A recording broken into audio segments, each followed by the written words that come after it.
Yes sir, last class में two phase method sir. Two phase method तो खत्म हो गया था in last sir class two I phase method started. Sir.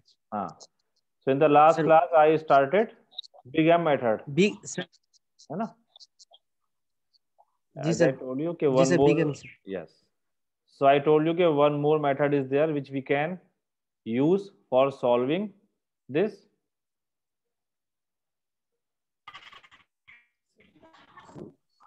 LPP type sir. of problems where you are having less than equal to type inequality, greater than equal to type inequalities, है ना. So big M method, I explained you the algorithm. Big M method है ना. तो मैंने आपको कुछ इसके steps बताए थे कैसे करना है हमें बिग एम मेथड के, है ना, and what are the possibilities.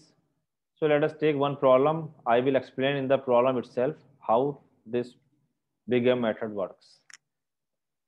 बाकी you have the soft copy of the book, तो उसमें भी इन्होंने एल्गोरिथम पूरी एक्सप्लेन की हुई है, आप उससे देख सकते हैं. मेरे नोट शेयर किए हुए लोगों ने, हैंड रिटन नोट्स थे मेरे, वो पढ़े हुए हैं इस पे आप लोगों के पास. वहाँ पे ही मैंने इस एल्गोरिथम को लिखा हुआ है थोड़ा सा शॉर्ट में. So let us take one problem. So I am taking the problem number 426, page number 1110. तो इसे हमें बिग एम मेथड से सॉल्व करना है, using big M method. Using big M method. Solve. So I am taking this problem, maximize of z is equal to 6x1 plus 4x2, and constants are given to you, subject to the constants. 2x1 plus 3x2 less than equal to 30. 3x1 plus 2x2 less than equal to 24, and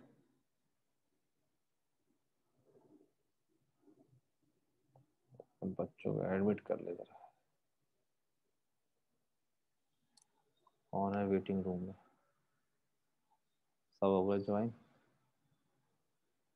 admit, ठीक है, yes. And x1 plus x2 greater than equal to 3, है ना. तो ये आप देख सकते हैं लास्ट कांस्टेंट आपका greater than equal to type का है, and of course x1 x2 are positive.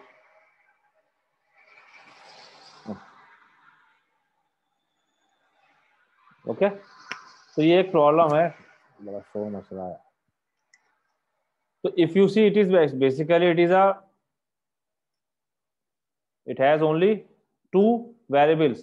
तो आप इसे ग्राफिकली सॉल्व कर सकते हैं बहुत इजीली, है ना. आपको पता है ग्राफ में प्लॉट करेंगे आप इसका रीजन, कॉमन रीजन निकाल देंगे, देख लेंगे क्या केस आ रहा है, सॉल्यूशन आ रहा है या इनफिजिबल आ रहा है. लेकिन हमें बिग एम से सॉल्व करना है, तो हम इसे बिग एम से सॉल्व करेंगे. अगर आप क्रॉस चेक करना चाहें अपनी कैलकुलेशन और आपके पास टाइम हो, तो आप बाद में ग्राफिकल से चेक कर सकते हैं कभी कभी, अगर टू वेरिएबल वाली प्रॉब्लम हो तो. So as I told you, firstly I will write it into standard form. तो क्या करें भाई, बताओ आप में से कोई, क्या करें बताओ. ऑलरेडी मैक्सिमाइजेशन टाइप में है, तो no need to change anything here. यहाँ पे क्या करना होगा, sir how many select variables I will be needing here. Sir yes बोलिए. सर यहाँ पे थर्ड वाली में x1 प्लस x3 है या x2 होगा सर? सॉरी x2 है, ये x3 नहीं है, सॉरी x2. दो ही वेरिएबल में है ना, तो x3 नहीं होगा. Okay, thank you okay. For mentioning. So 2x1 plus 3x2. So you know I will have to use here one select variable s1 is equal to 30, and अगर select variable है तो इसकी कॉस्ट वैल्यू क्या होगी objective function में?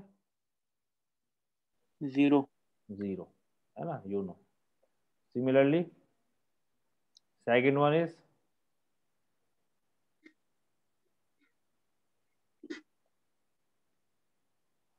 3x1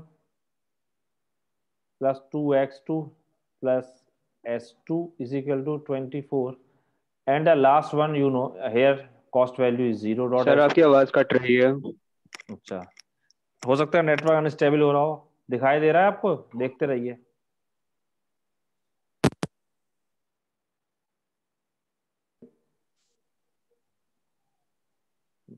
आ रही है आवाज? Yes sir. ठीक है, अब बताओ भाई लास्ट कॉन्स्टेंट में क्या करेंगे? लास्ट कॉन्स्टेंट सर सर पहले S3 सब्ट्रैक्ट करेंगे और तो artificial artificial variable add variable लेना करेंगे। पड़ेगा। Yes, so you have to take minus S3 and plus A1, है ना? You know this thing, तो direct I am writing here because I have already explained, because it is a greater than equal to, so I have to subtract the surplus variable, and जैसे ही आप surplus variable subtract करेंगे you have to write artificial variable, क्योंकि ये आपका infeasible solution देगा. I need a basic feasible solution. So minus S3 plus A1 equal to 3. यहाँ पर 3 है आपका. Yes, okay. अब देखो यहाँ पर जो कॉस्ट वैल्यू है आपके पास 0S3. अब जैसे आर्टिफिशियल वेरिएबल पिक्चर के अंदर आया, your big M method starts here. तो हम क्या करेंगे, टू फेस मेथड में तो आप एक ऑक्सिलरी इक्वेशन बनाया करते थे सेपरेट. यहाँ पर क्या करना है, as I told you in the algorithm, कि you will give a very high value of this artificial variable in the objective function. Objective function में मैं एक इसको हाई वैल्यू दे दूंगा और इसको मैं सब्ट्रैक्ट कर दूंगा with minus sign. So what I will write there, इसका कोएफिशिएंट 0 नहीं लेना है हमें. यहाँ पर हम लिखेंगे माइनस MA1. ये ध्यान रखना है, जितने आर्टिफिशियल वेरिएबल आएंगे, अगर आपके पास ज्यादा आते तो फिर मैं माइनस MA1 MA2 ले लेता, where M is very high value. कोई बहुत बड़ा नंबर है वो हमने लेके इसे माइनस के साथ लिख दिया ऑब्जेक्टिव फंक्शन में.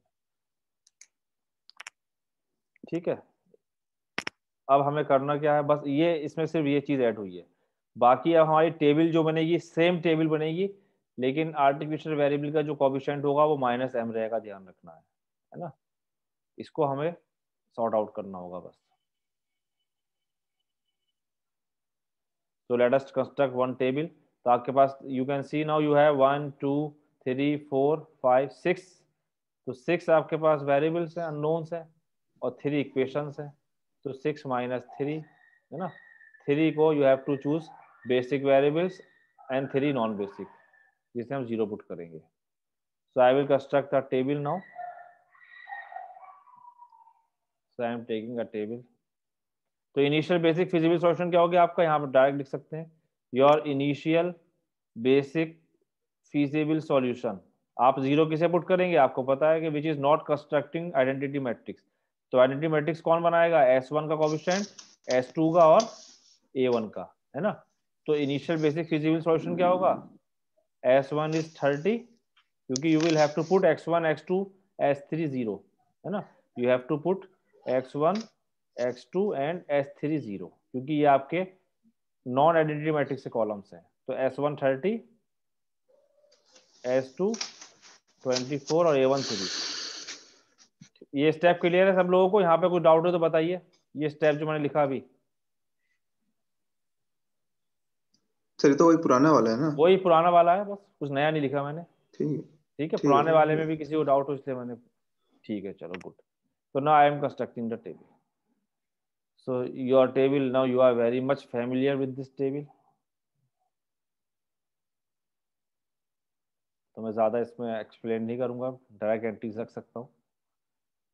तो फर्स्ट वैल्यू इज,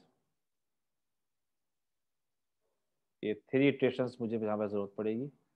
तो I have here CB, your basic variables, उन्हें YB से लिखते हैं, या आप बेसिक BB शॉर्ट में लिख सकते हो. नोटेशन आप कुछ भी दे सकते हैं, क्लियर होना चाहिए, लेकिन आप क्या रोटेट कर रहे हैं बस. And there here you have your X1 X2 S1 S2 S3 and your artificial variable A1. ठीक है, ये आपकी टेबल रहती है हमेशा. You know that will be your minimum ratio. तो CB में यू हैव टेकन, पहले वेरिएबल्स लिख लो. आपके बेसिक वेरिएबल्स जो थे वो थे S1 S2 A1. They were your basic variables. इनकी values you have just calculated, 30 24 3, and the value in the cost 0 0 and minus M, है ना. ये ध्यान रखना है, माइनस M वैल्यू है इसकी, नॉट 0 बिग M मेथड में. CJ भी है, यू हैव 6 4, ये देख लो एक बार objective function, 6 4 0 0 0 minus M. 0 0 0 minus m, and now your coefficient matrix जो अभी हमने लिखी थी, it is your 2 3 1 0 0 0 3 2 0 1 0 0 identity matrix बनेगी, एंड 1 1 0 0 माइनस 1 एंड 1, है ना। तो ये आपके आइडेंटिटी मैट्रिक्स बना रही, देखो आप S2 और ये 1 0 0 और ये बना रही है ना 1 0 0 0 1 0 0 0 1, है ना। ये वाला कॉलम, ये और ये आइडेंटिटी मैट्रिक्स से कॉलम्स हैं, इसीलिए ये आपके बेसिस में आ रहे हैं। जो बेसिस में आएंगे वो हमेशा आइडेंटिटी कॉलम्स रखेंगे।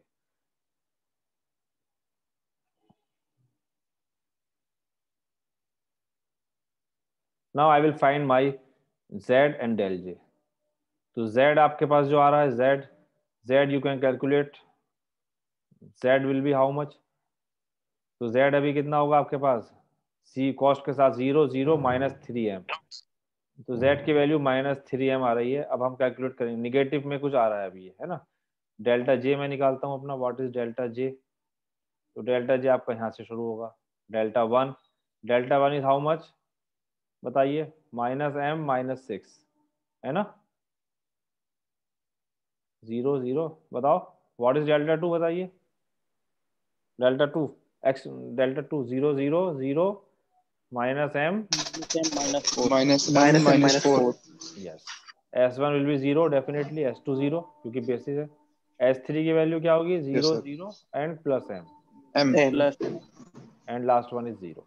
तो यू आर गेटिंग 2, क्योंकि हमने बताया कि m आपका कोई बहुत बड़ा नंबर है, तो इसमें दो में मोस्ट नेगेटिव कौन सा नंबर होगा। सर लास्ट में 0 आएगा। हाँ वो A1 यहाँ पर आ रहा है ना, जो बेसिक वेरिएबल्स होते हैं उनका हमेशा 0 आता है, चेक कर सकते हो। ठीक है, हाँ माइनस m प्लस m 0 आ जाएगा। 0 ही आएगा, 0। नाउ आई हैव 2 नेगेटिव, है ना, डेल्टा j पॉजिटिव नहीं आ रहा है, I mean it means I will have to move ahead, but the point is which one I will take, the most negative. कौन सा मोस्ट नेगेटिव होगा बताओ, if m is very minus large, m minus 6। Minus yes because m is very large number, तो minus m जो है large हो गया, अब उसमें से आप माइनस 6 करोगे तो और लार्ज हो गया, है ना। तो it is your most negative. तो अगर ये मोस्ट नेगेटिव है तो you will be taking your x1 as your entering variable, it is your enters, this enters। now I will find a ratio, you know 30/2 15, है ना, क्योंकि सारे negative positive हैं तो रेशियो निकल सकता है आपको easily, you can find all the ratios। 8 and 3/1 is 3, so you got 3 is the minimum, so it will be leaving, so the 1 is the pivot element, है ना, you got pivot element as 1। इसे मैं red colour से कर दे रहा हूँ। अब ये यहाँ पे अच्छी बात है कि 1 है तो थोड़ा कैलकुलेशन बच गई हमारी, वरना इसे हमें यूनिटी बनाना पड़ता है डिवाइड करके, तो no need to divide here. Now x1 is which one, x1 is entering in place of a1, तो न्यू टेबल में, एंड गुड थिंग इज कि आर्टिफिशियल वेरिएबल इज रिमूविंग। हमारा मोटिव हमेशा यही होता है कि जो आर्टिफिशियल वेरिएबल है ये बेसिस से निकल जाए, क्योंकि इसकी कोई वैल्यू नहीं है आर्टिफिशियल वेरिएबल की इन सॉल्विंग द प्रॉब्लम, लेकिन अगर ये रहेगा तो हमारी प्रॉब्लम को इनफिजिबल बनाएगा। यहाँ हमारे पास से निकल रहा है तो अच्छी बात है। तो new variables you will be getting S1 S2 and x1। S1 की अब यहाँ पर पहले मैं x1 के ये एंट्रीज लिख दो, तो ये तो आपके पास हो गए 0 0, x1 का कोएफिशिएंट कितना था 6 था, है ना। ये रो आपके पास क्योंकि ऑलरेडी 1 है तो नो नीड टू डिवाइड, तो the third row I can write as it is 3 1 1 0 0 minus 1 1। New rows you have to write, तो you know you need this 0, है ना, 1 के करस्पॉन्डिंग इस कॉलम में दे शुड बी 0। तो what I will do, if it is your R1 R2 R3, so as I told you you have to take, ये already आपके पास new है, it is R3 star, क्या करना है आपको R2 minus 3 RT, है ना। 3R3। हाँ, अगर मैंने न्यू को रो स्टार से डिनोट कर देता हूँ नॉर्मली, तो यू हैव टू टेक इस R2 स्टार, जो रो नहीं बनेगी आपकी, ये आएगी R2 minus 3 R3 star, star means this new row, this row is R3 star. या डैश कुछ भी लिख सकते। तो आज जब 3 टाइम्स माइनस करेंगे देखो, तो 24 माइनस 3 टाइम्स 24 माइनस 9, यह आ जाएगा 15, 3 माइनस 0, 2 माइनस 3 टाइम्स जब आप करेंगे इसे, it will be coming -1, 0 direct मैं एंट्रीज लिख दे रहा हूँ आपकी, यू कैन चेक इट। ठीक है, देखो जब आपके पास आर्टिफिशियल वेरिएबल रिमूव हो गया, तो एक बार अगर ये रिमूव हो गया तो आप इस जो आर्टिफिशियल वेरिएबल में जो कॉलम था इसको आप ड्रॉप कर सकते हैं, इसको ड्रॉप कर दो, ड्रॉप A1, यानी कि इसको लिखने की जरूरत भी नहीं है। ठीक है, यहाँ पर हम इसे छोड़ सकते हैं, अब इसकी जरूरत नहीं पड़ेगी, अभी एंटर भी नहीं होगा, इसको A1 को ड्रॉप कर दो, it will not enter now in the basis, एक बार जो चला गया, और इसकी हमें जरूरत भी नहीं थी, तो हमें इससे हमारी टेबल थोड़ा छोटी हो गई, तो मैं इसकी एंट्रीज को लिखूंगा ही नहीं, अब सिर्फ बाकी एंट्रीज लिखूंगा। यहाँ पर कितना है 30 है, ये 2 है, तो 2 टाइम्स करेंगे आप R1 में। Now in R1 star new row will be what, R1 minus 2 R3 star, ये जो न्यू रो थी, तो 2 टाइम्स करेंगे तो 30 माइनस 2 3 6, 24 आ जाएगा यहाँ पे, it will become 0 of course, 1 1 0 2 है ना, I am not taking this A1, यही आपकी हो गई। अब आपको फिर से the same thing I will calculate Z and delta J, तो Z कितना हो गया देखो, 0 0 6 3 18, तो Z तो यू आर गेटिंग 18 ना, क्योंकि Z क्या होता है CB XB, C1 0 0 into this 6, delta J I will calculate again, तो बिकॉज x1 इज देयर, तो ये डेफिनेटली 0 ही आएगा आपके पास, है ना, x1 S1 S2 0 आएंगे, डायरेक्ट 0 लिख दो पहले इनको। नाउ डेल्टा 2, तो 0 into 0 6 minus 4, how much 2 2, आएगा 2 2 and this will be how much 0 0 minus 6, -6 आ रहा है, यानी कि अभी हमें फिर एक टेबल ये बनानी भी पड़ेगी। वो एंटर कर। यही आपका टेबल बाय भी हो गया। अब रेशियो निकाल लो आप, ये रो इस रो से, है ना, it is the row, sorry it is the column, so ये माइनस है तो इसको तो मैं काउंट नहीं करूंगा, तो minimum ratio will be what 24/2, it is 12, and 15/3 is equal to 5, इसको हम नहीं काउंट करेंगे, एज इट इज ब्लैंक छोड़ दो, बिकॉज माइनस एंट्री है थर्ड में, so it is the leaving 5, that means your S2 is leaving. तो ये लास्ट टेबल है आपकी। So now I will take the new variables. New variables will be what? S1, S2 is leaving and which one is entering? S3, है ना, ये जो था S3, तो S1, S3 and your, यहाँ पे तो X1 ही रहा, अब यहाँ पर क्योंकि 3 है देखो, है ना, तो pivot element, what is the pivot element 3, 3 this is your leading या पाइवट एलिमेंट, तो मुझे यहाँ पर इसको यूनिटी बनाना पड़ेगा, I have to divide is 3, तो अगर ये न्यू रो है तो you have to take R2 star, ये R2 स्टार था बाई 3, इसे पूरी को पहले डिवाइड कर दो, इनकी वैल्यूज यहाँ लिख दीजिए 0 0 और ये 6, है ना, क्योंकि S3 कोएफिशिएंट भी 0, तो जब हमने डिवाइड किया 3 से, तो 3 5 द 15, सबसे पहले न्यू रो लिखते हैं जो न्यू वेरिएबल एंटर हुआ है, तो 5 0 -1/3, 0/3 इज 0 एंड दिस इज 1/3, और जो पाइवट एलिमेंट था ये आपका 1 बन गया। अब आपको सब्ट्रैक्ट करना है, तो जैसे ये 1 था, यहाँ -1 था देखो, तो यहाँ तो डायरेक्ट ऐड कर सकते हो आप, तो 0 हो जाएगी वैल्यू, ये डायरेक्ट ऐड कर दिया हमने, तो कितना हो जाएगा ये 5 3 द 8, 1 2/3 0 1/3 0, यहाँ पर ट्वाइस ऑफ दिस, है ना, ये जो आपके पास R2 R1 स्टार है, और अगर मैं R1 डबल स्टार कर दूं इसको, न्यू रो को R1 double, you will be taking R1 star -2 times R2 double star, ये न्यू रो अगर R2 डबल स्टार के नाम से रख देता है ना, तो इट विल बी कमिंग 14, क्योंकि आप कितना कर रहे हैं 2 टाइम्स, तो 24 माइनस 2 8 60, एंड कितना हो गया 2 टाइम्स किसका कर रहे हैं इसका 10, है ना, तो 14 आ जाएगा, 0 5/3 1 -2/3 0, ठीक है, ये सारी कैलकुलेशन हम कर चुके हैं, आप एक बार जरूर अपने हाथ से 2-3 प्रॉब्लम्स कर लीजिएगा बिना देखे, रफ या फेयर कॉपी पे, जो फेयर कॉपी आप बनाएंगे नोट्स की, तो उससे आपकी प्रैक्टिस हो जाएगी, वरना यही रहेगा कि यहाँ पे छोड़ दो, एग्जाम में कंफ्यूजन हो जाएगा। अब Z की वैल्यू क्या होगी, व्हाट इज, कौन है भाई अंकित शर्मा, इतना लेट ज्वाइन कर रहा है, तो Z will be how much देखो 0 0 6 8 48, तो z इज कमिंग योर 48 है ना। आप देख सकते हैं कि अभी तक की मैक्सिमम वैल्यू आई आपके पास ये, इससे पहले 18 था, नाउ 48, तो we are trending towards maximum value.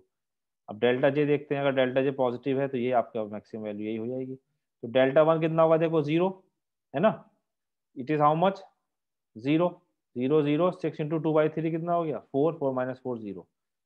ये आपके पास 0 आ रहा है x2, तो it is the indication of alternative optima also, है ना। मैंने आपको बताया था कि अगर कोई नॉन बेसिक वेरिएबल 0 आ जाता है, बेसिक वेरिएबल हमेशा 0 आते हैं, s1 भी 0 आएगा, s3 भी 0 आएगा, लेकिन ये x2 यानी कि डेल्टा 2 अगर 0 आ रहा है तो ये इंडिकेशन होता है अल्टरनेटिव ऑप्टिमा का। ये वैल्यू कितनी आ जाएगी 2। तो ऑल डेल्टा जे पॉजिटिव है ना, you can see here. So yes sir, since all delta j are positive है ना, it indicates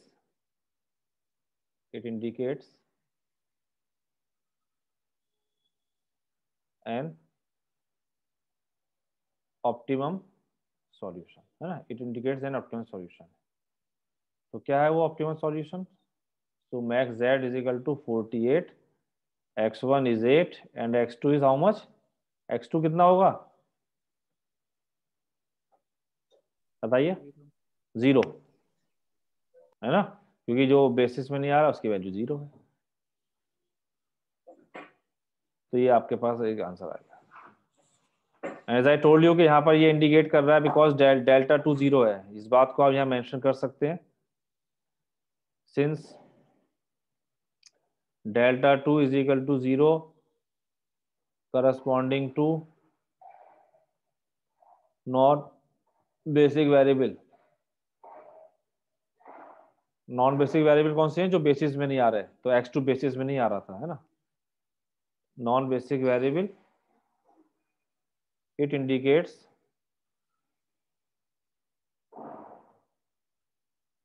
that there exists an alternative optima।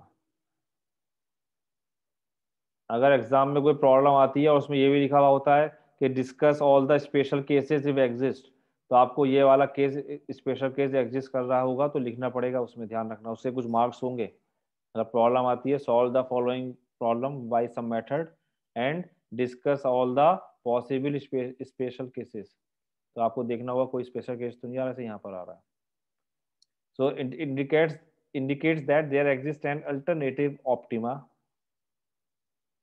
है ना। तो इसका मतलब क्या हुआ कि हम उसमें अल्टरनेटिव ऑप्टिमा भी ले सकते हैं, यानी कि we can enter some new variable. तो कौन सा वेरिएबल एंटर करा सकते हैं यहाँ पे, ये जो आपके पास 0 आ रहा था है ना। नॉर्मली क्या होता था कि हमेशा हम मोस्ट निगेटिव कराते हैं, लेकिन अगर कोई नॉन बेसिक 0 आ गया तो इसको हम एंटर करा सकते हैं यहाँ पर, ठीक है। तो y2 कैन एंटर हेयर, और अगर y2 एंटर करेगा तो फिर y3 y5 कोई भी एंटर कर सकता है यहाँ पर आपके पास। y2 मतलब ये x2 जो था, सॉरी यहाँ पर x2 ले रहे हैं ना, तो x2 कैन एंटर हेयर, और x2 जब आप एंटर कराएंगे तो यहाँ पर किसी को आप रिमूव कर सकते हैं s1 की जगह है ना। x1 को मैं नहीं हटा रहा, x1 को रखेंगे, s1 को हम रिमूव कर सकते हैं यहाँ पर, इसकी जगह पर आ जाएगा आपके पास x2 है ना। सर वो भी इतना ही देगा ना वैल्यू z48? वैल्यू सेम देगा, हाँ देखो मैं आपको एक टेबल बना के दिखा देता हूँ, ये आपका सही क्वेश्चन है, वैल्यू चेंज नहीं होगी। जैसे मैं मान लो सपोज हम x2 एंटर करा रहे हैं है ना, लेट x2 एंटर्स, हमने x2 ले लिया, तो जब आप नई टेबल बनाएंगे, बना दे रहा हूँ 1 मिनट में बन जाएगी, सॉल्व है हमारे पास। तो आपके पास जो न्यू टेबल आएगी ये, ठीक है, तो ये तो वही है आपके CV लिख दोगे आप, तो न्यू वेरिएबल आपका हो जाएगा यहाँ पर x2 सपोज, तो मैंने उसकी जगह x2 ले लिया, बाकी s3 x1 as it is, एक बार में एक ही एंटर होगा, s3 को और x1 को आई एम नॉट टचिंग है ना। और ये जो वैल्यूज हैं आपके पास, अब x2 का कोएफिशिएंट कितना था, यहाँ 4 था, 0 6, ओके। तो जब आप x2 एंटर कराएंगे, यू नो दिस थिंग कि अगर x2 एंटर कर रहा है तो क्या होगा, ये जो है आपके पास यहाँ पे क्या करना पड़ेगा हमें, पाइवट एलिमेंट ये लेंगे, ठीक है, क्योंकि x2 is entering hair, x2 आप एंटर कराएंगे और जब मिनिमम रेशियो निकाल देंगे तो ये आपका मिनिमम आ रहा होगा इसमें, ये x2 एंटर कराया हमने, देखिए ये कितना आ जाएगा मीडियम रेशियो 14/5/3, तो कितना हो जाएगा 14/5/3, क्योंकि ये तो निगेटिव है तो इसे लेंगे नहीं आप। और ये कितना है 8/2/3, थर्ड वन कितना है ये 24 हो जाएगा ना, 24/2 कितना हो गया ये 12, और ये कितना है 3 ऊपर चला जाएगा, 3 चौक 12, 3 एकम 3 4, कितना हो गया 42/5 है ना। 5 ये कितना आ रहा है 8 पॉइंट समथिंग, 8 पॉइंट यही समथिंग है। यही मिनिमम है, इसलिए मैंने इसको लिया, इसको हमने इसलिए Yes, वीक sir. करा दिया है ना। तो ये पाइवोट एलिमेंट हो गया। अब आप 3/5 से मल्टीप्लाई करेंगे या 5/3 से डिवाइड कर दो, एक ही बात है। तो जाओ यहाँ 5/3 से मल्टीप्लाई करेंगे इसे यूनिटी बनाने के लिए और फिर सॉल्व करेंगे, तो इसकी जो वैल्यूज आएंगी मैं डायरेक्ट लिख दे रहा हूँ, ये आ जाएगी 42/5 0 1 3/5 माइनस 2/5 0, ये आपका वही है x1 x2 s1 s2 s3, ठीक है। ये वैल्यू आपकी दिस इज कमिंग 39/5 0 0 1/5। कैलकुलेशन आप इसको अपने आप ऐसे ही करेंगे जैसे हम करते हैं पीछे। और last one is coming 12/5 1 0 minus 2/5 3/5 and 0, ये आ रहा होगा, ठीक है। Now when you will calculate तो यू कैन सी हियर, देखो जरा z कितना आ रहा है, z देखना जरा, x2 is now 42/5, x1 is 12/5, z calculate करो जरा कितना है, z की वैल्यू क्या आती 4x1 6x1 है ना, 6x1 प्लस 4x2, चेक करो कितनी आ रही है वैल्यू जरा, ये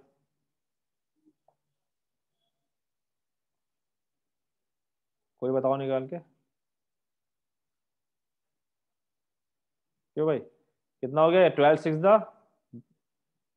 72 72/5 हाँ 72/5 प्लस हाँ 72/5 प्लस 240/5 168/5 यार 4 चौक 16 कितना हो गया 160, 168/5 कितना हो गया 8/5 कितना हो गया, ऐड कर दो जरा इसको, तो 170 और 140 240 240 अपॉन 5। हाँ कितना आ सर रहा है आ गई सर, ये 548 48 48 आएगा आएगा। है ना।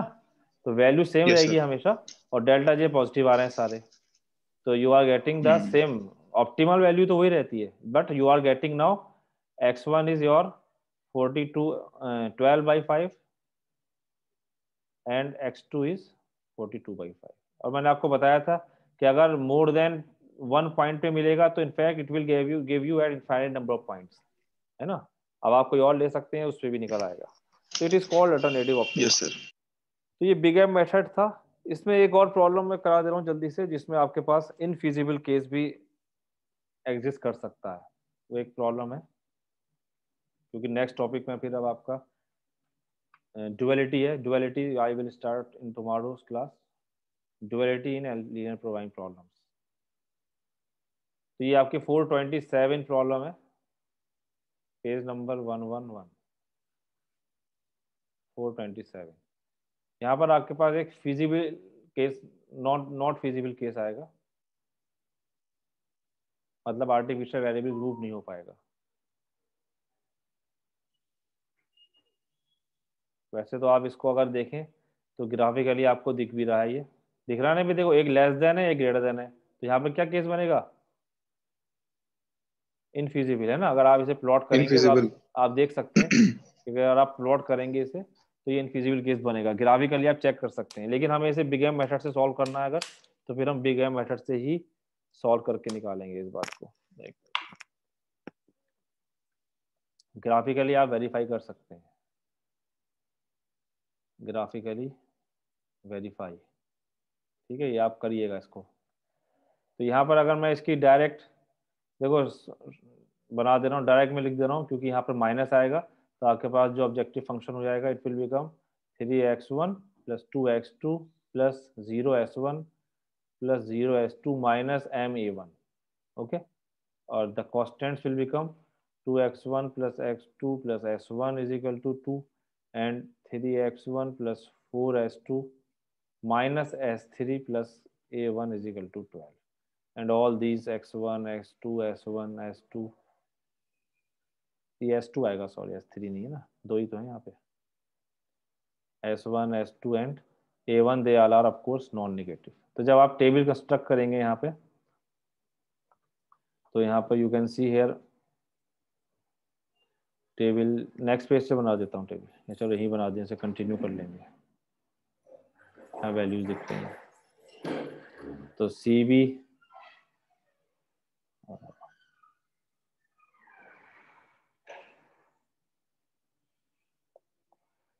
ये आपके पास वेरिएबल्स कौन से आएंगे, देखो इनिशियल IFS क्या होगा,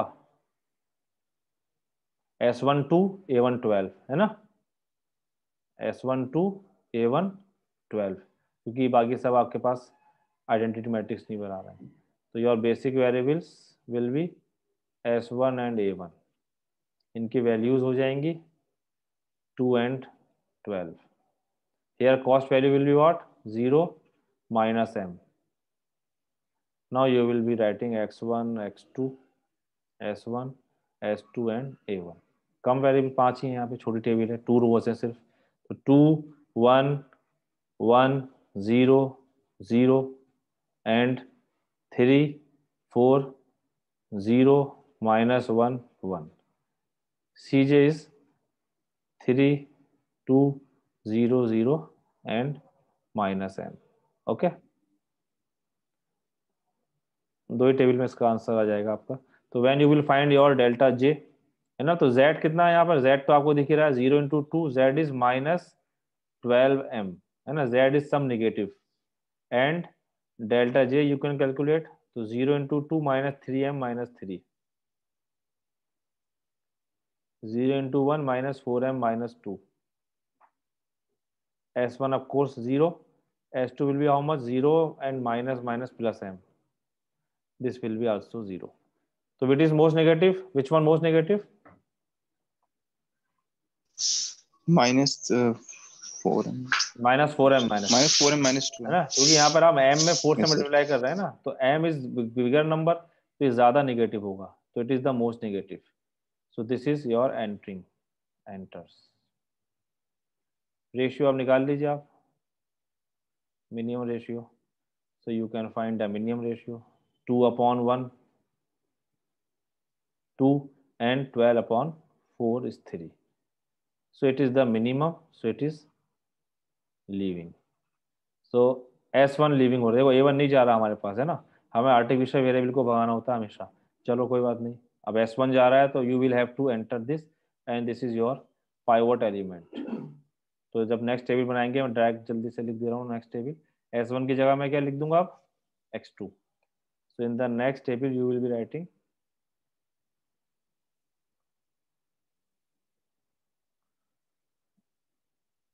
तो मैं डायरेक्ट यहाँ एंट्री लिख देना उसी की, तो यहाँ पर you will be getting now x2 new variable, A1 as it is, है ना, x2 की वैल्यू क्या थी यहाँ पर 2 एंड इट इज -m, है ना, ये टेबल थी, ये लिख दिया है ना, S1 की जगह आपके पास x2 आ गया, A1। अब यहाँ पर क्योंकि ऑलरेडी 1 है तो मुझे डिवाइड नहीं करना, pivot element is already unity, तो ये फर्स्ट रो तो आपकी एज इट इज आ जाएगी, फर्स्ट रो जो है आपके पास ये एज इट इज आ जाएगी, इट इज 2 एंड 2 1 1 0 0, है ना, ये वही है, it is your YB, it is your XB, x1 x2 s1 s2 a1, ये CJ है। अब यहाँ पर सेकंड थिंग क्या है, बिकॉज इट इज 4, तो I will have to subtract 4 times, है ना, R2 स्टार में you have to take R2 star, यहाँ पे मैं लिख दूं R2 स्टार। सो R2 स्टार में क्या करना है आपको, क्या करते हैं भाई, 4 times of this new,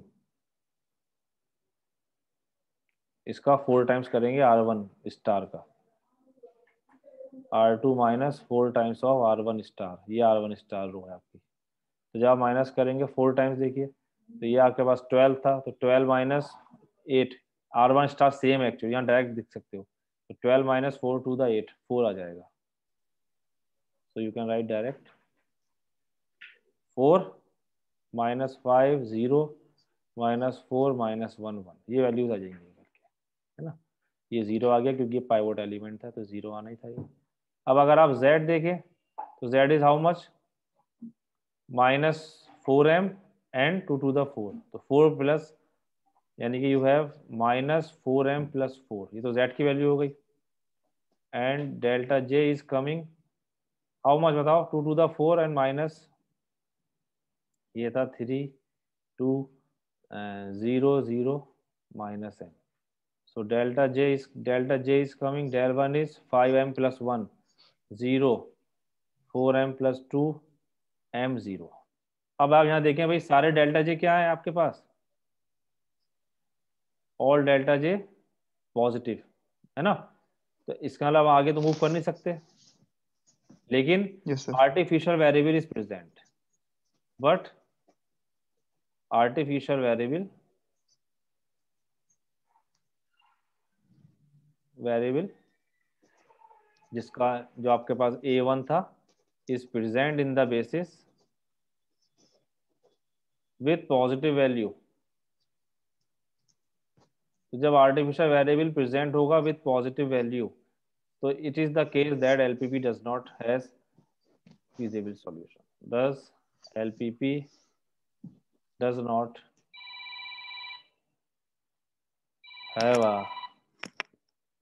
have any feasible solution,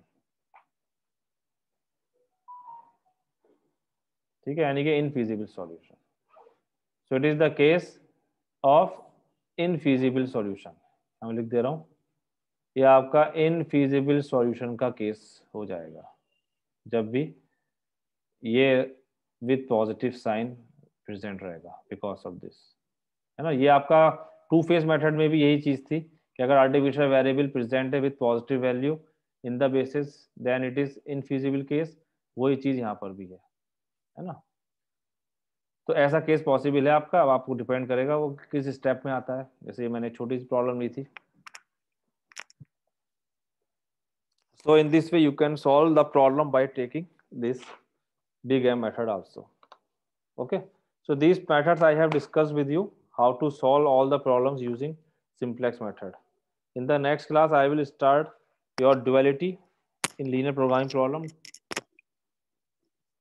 okay, how we can find a problem by using duality.